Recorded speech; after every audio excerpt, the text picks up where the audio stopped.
Thanks for checking out this movie review video. This is for the 2022 film Christmas, Bloody Christmas. It's a Shudder original and it's coming to Shudder on Friday, December 9th.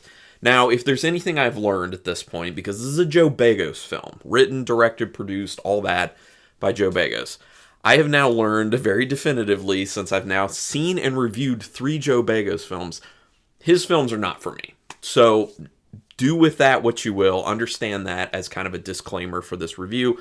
I'm not a huge fan of this film because this is not my type of film.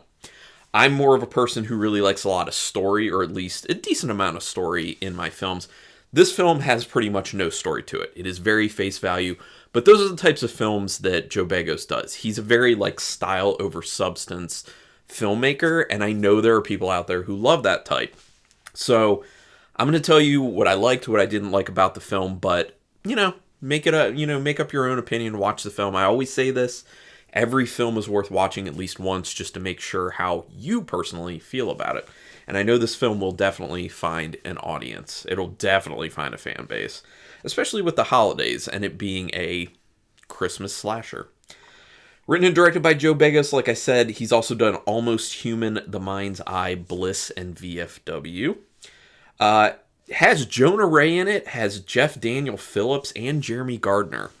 3 names that I saw on the cast list, I was like, awesome, all about that. And that's one of the big strengths in the film for me personally.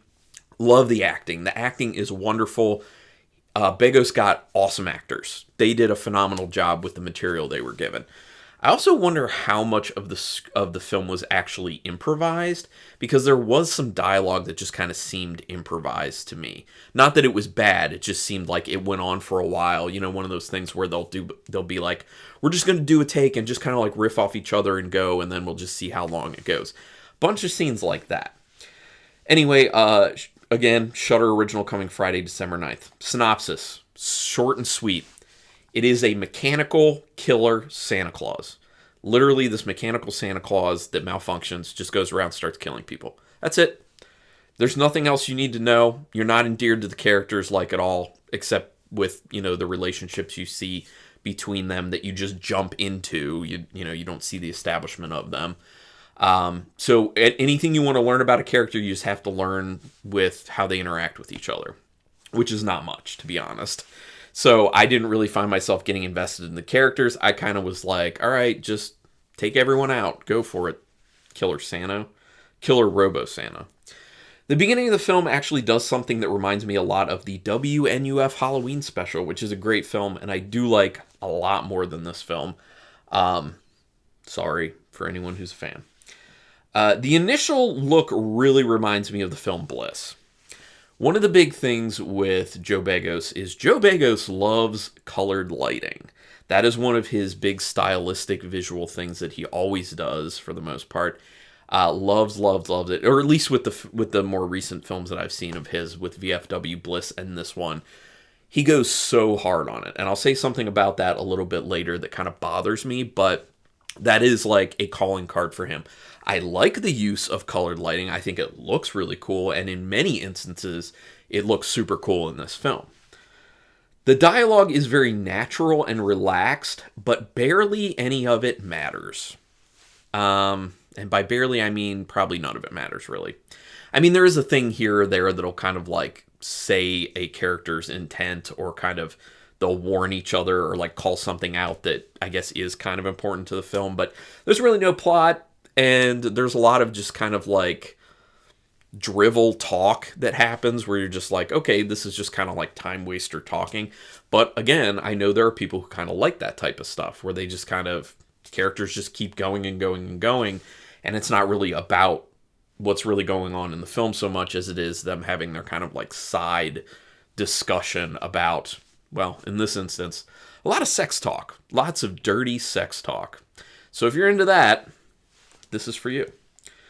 There's tons of crude sex talk and profanity. At a certain point, for me, it got very tired. One of my personal philosophies, and again, this is just me, is when you're using profanity a lot, or when you're hitting one thing super hard, just gratuitous amounts of sex talk, you don't have anything to say. You're just trying to fill space. And that's really what it feels like here. So again, this film's about the visuals.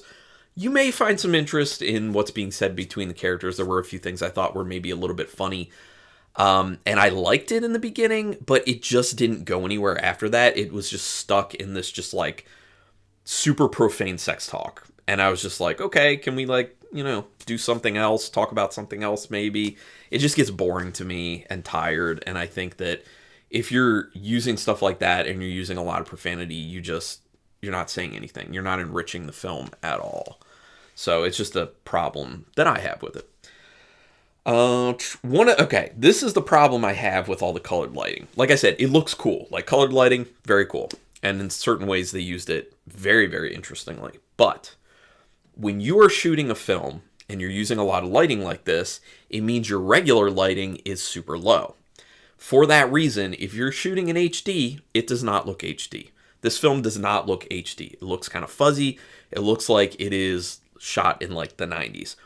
But maybe that was the intent. I don't know. Not 100% sure. I just don't think it looked great. That's my opinion.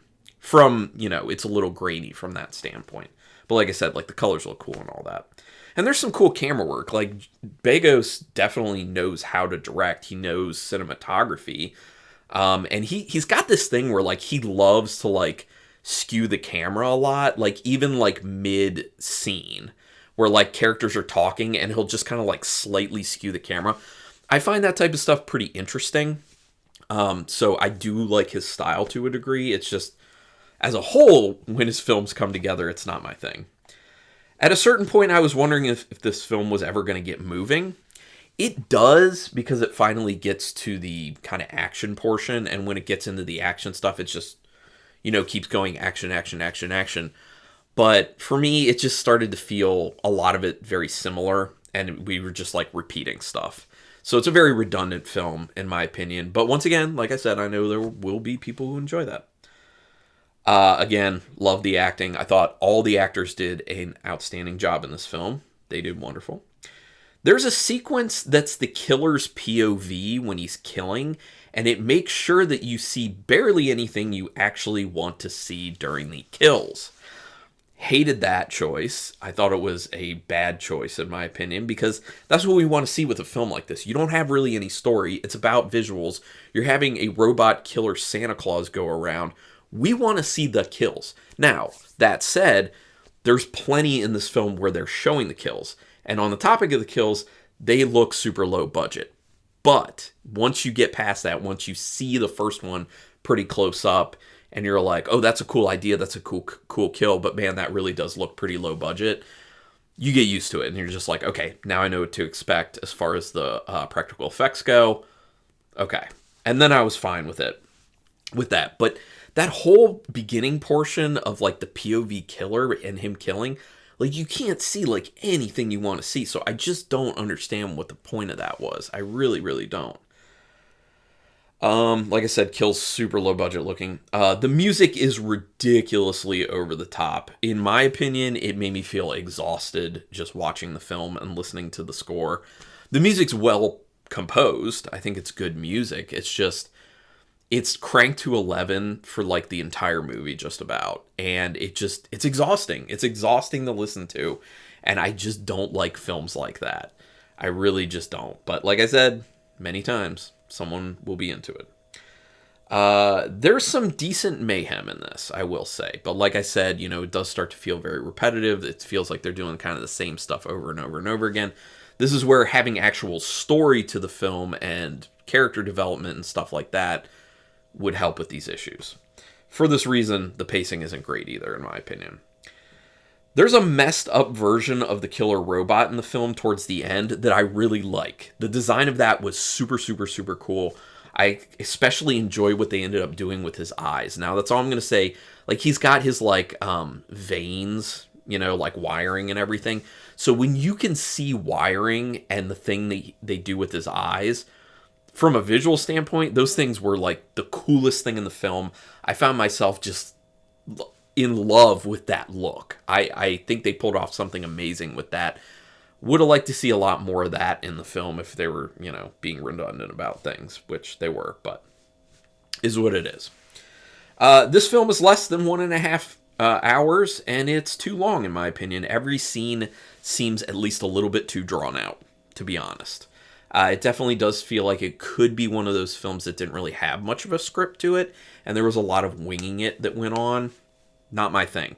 It's just like, I hated Fried Berry for that reason. So this is not my thing. As you can tell, I'm not going to give it a great rating. But like I said, I encourage everyone to still watch these films, because just because I didn't like it doesn't mean that you won't love it. And I always am very happy when I have someone come back and comment on a review like this and be like, yeah, I understand that you didn't like it, but I watched it and I had a great time with it. Because there's a lot of time and effort that goes into all films, and I don't want films to do poorly, but I'm also going to be honest in my reviews on how I feel about them. So out of 5 stars with half stars in play, I can only give this film a 1.5 star rating. The acting and the visuals and some style with the camera work is what gets it the 1.5 stars, because there's really nothing past that in my opinion. Oh, and the practical effects too, but thought about going 2, but I can't go that far with it. 1.5 stars. But this is where I'd love to hear your opinion on the film. If you've seen it, go ahead and put it in the comments. Love it, hate it, in between, and tell me why. Give me like a sentence or two and we'll talk about it. Also, do me a quick favor, hit subscribe. Oh, also, real quick, you can do spoilers in the comments. Go ahead, which there really aren't spoilers for this film so much, to be honest. But anyway, do me a quick favor, hit subscribe to my channel. I would appreciate that. Also, hit the notification bell button. I would also appreciate that. But thank you very much for checking out this video, and until next time, keep it brutal.